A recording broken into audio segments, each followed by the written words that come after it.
दहेज कभी खुशियों की गारंटी नहीं देता। एक सुंदर सी कन्या अनामिका कॉलेज में अपना ग्रेजुएशन पूरा किया, तभी उसकी मुलाकात राहुल नाम के लड़के से होती है। राहुल स्मार्ट और आज्ञाकारी बेटा था। दोनों एक दूसरे को पसंद करने लगे। दोनों अच्छे जॉब करते थे। दोनों ने निर्णय लिया कि शादी की बात माता पिता से करेंगे, लेकिन परेशानी यह है कि कास्ट अलग अलग है। राहुल के समाज में दहेज बहुत जरूरी है, जो कि नगद में होता है। उसके अलावा कई तरह के गिफ्ट्स और गहनों की भी मांग की जाती है। राहुल ने अनामिका को कहा, घर वालों को मनाओ, अगर तुम सभी मांगे पूरी करवाती हो तो मेरे माता पिता तुम्हें पलकों पर बैठाएंगे। अनामिका ने अपने माता पिता से बात की। उनको यह बात पसंद नहीं आई, पर अनामिका की जिद थी कि अगर मुझे दहेज दोगे तो मेरी इज्जत बढ़ेगी। अनामिका के माता पिता सक्षम थे, बिना मांगे भी उसको बहुत कुछ दे सकते थे। उन्हें दहेज की मांग करने वाले लोग पसंद नहीं आ रहे थे, लेकिन माता पिता अनामिका की खुशी चाहते थे। उनको डर था कि उनकी बेटी ये ना सोचे कि माता पिता कुछ नहीं देना चाहते, इसलिए उन्होंने सभी शर्तें मान ली। शादी में राहुल को कार, फ्लैट, फर्नीचर के साथ 50 लाख नकद दिए गए। साथ ही अनामिका को गहने भी दिए गए और सभी रिश्तेदारों को गिफ्ट्स और कपड़े भी दिए। शादी बहुत धूमधाम से की, कोई कमी नहीं छोड़ी। अनामिका को यह गुमान था कि कास्ट अलग होने के बावजूद माता पिता ने उसकी शादी ससुराल वालों के हिसाब से की।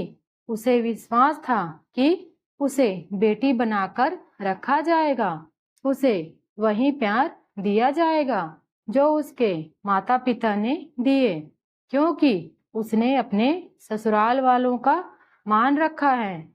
ससुराल में बहुत ज्यादा पर्दा प्रथा थी। बहू को मन चाहा खाने की स्वतंत्रता नहीं थी। कितनी भी भूख क्यों न हो, घर की बहू सबके खाने के बाद ही खाएगी। घर के पुरुषों के सामने बैठने की इजाजत नहीं थी।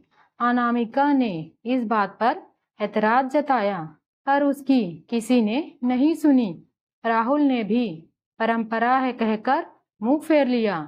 उसको जो गुमान था वो धरा का धरा रह गया। उसे अपनी माता पिता की बात याद आई।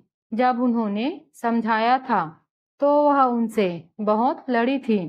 अनामिका ने अपने सास ससुर और पति से बात की, लेकिन उन्होंने नहीं सुनी और उसे बहुत बेरहमी से पीटा। उसने ऐसा व्यवहार नहीं देखा था। उसे जिस दहेज पर घमंड था वह चूर चूर हो गया था। अनामिका को माता पिता से बात करने में भी शर्म महसूस हो रही थी और इसी कश्मकश में एक दिन अपने आप को खत्म कर दिया। माता पिता को जब यह बात पता चला तो उन्हें अपनी गलती का एहसास हुआ कि वक्त रहते समझा लेते तो बेटी आज साथ होती।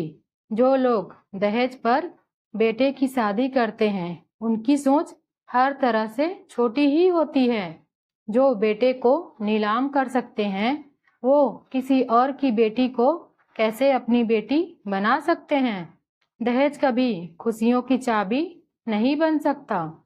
यह बात सभी को समझनी होगी। इस दहेज प्रथा की कहानी में आपने पढ़ा होगा कि माता पिता ही नहीं, लड़की की सोच भी दहेज को सपोर्ट कर रही है। कई बार लड़कियों को दहेज का गुमान हो जाता है, पर जो लोग लोभी होते हैं वो कभी अच्छे नहीं हो सकते। यह बात सबको समझने की जरूरत है। कहानियां जीवन में बहुत मायने रखती है। कई बार बड़ी से बड़ी डिग्री भी ज्ञान नहीं देती और एक छोटी सी कहानी जीवन बदल देती है। शिक्षाप्रद कहानी को आधार बनाकर अपने बच्चों को जीवन का सच्चा ज्ञान दे। आशा करती हूँ आपको ये छोटी सी कहानी पसंद आई होगी। इस पर आपकी क्या राय है हमें कमेंट में जरूर बताइए। कहानी को लाइक एवं शेयर करना बिल्कुल भी ना भूलिए। चैनल पे नए हो तो कृपया सब्सक्राइब कर दीजिए। वीडियो को अंत तक देखने के लिए आपका बहुत बहुत धन्यवाद।